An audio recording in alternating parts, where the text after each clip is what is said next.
Hello friends, and welcome back to Club Firefly, where we are making animal leaves. All right, so we're using leaves to make animals that we're combining into a mobile, and it is just such a cute, fun, and beautiful project.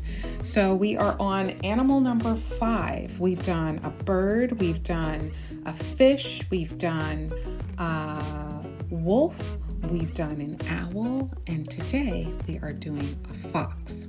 So first we will need to trace out our disc shape, and I am using this bowl to make a circle shape. You can do whatever shape you want. You could even make them all different shapes if you wanted to. I'm using a little bit heavier paper. It's like a little cardstock that's a little bit thicker than regular paper would be.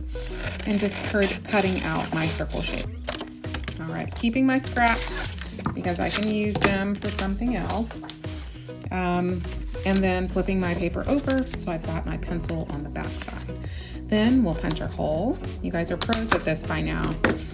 This is your 5th one, so you know how it works. We'll add our string and we'll use this to connect it to our mobile. We have a stick that is holding up the entire thing, and then we tie on a new animal every time we finish one. All right, so I've got my string tied on and I'm ready for the fox. Now, for the fox, I'm using this leaf. It's a tulip poplar leaf, and I have treated my leaves with a light layer of Mod Podge, so you can see it's a little bit shiny. It makes them a little more plasticky so they don't break as easily. So if you want to do that and you've got some Mod Podge, then I think it's a good idea to coat your leaves in them.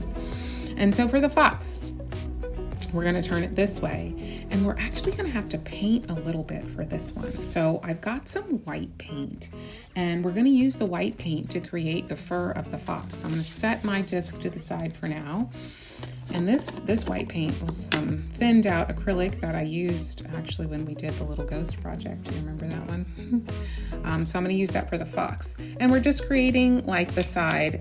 It's his cheeks. If you want to follow that vein line, you certainly can. But you're just going to paint a little white on the edge here. All right. And you'll do the same thing on the other side.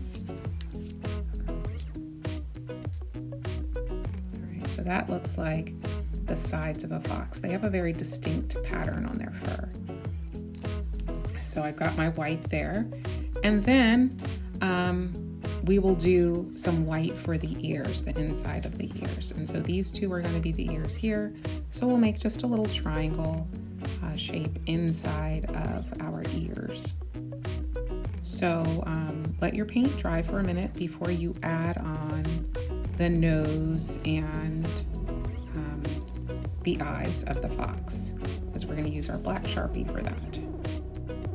All right, so I'll let this dry, and then we will add on the rest.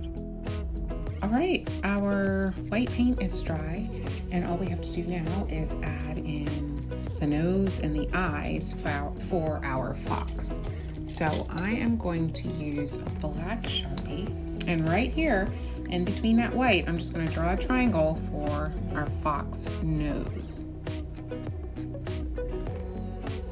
It's a little tricky to draw on the stem, so just take your time and then color that in.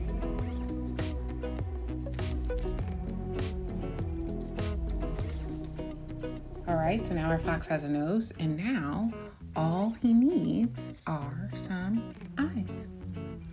And you could do this with paper if you wanted to, or just the Sharpie like I'm doing.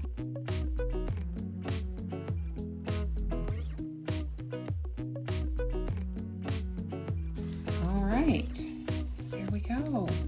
And that's it, we've got our cute little fox. So let's glue him down.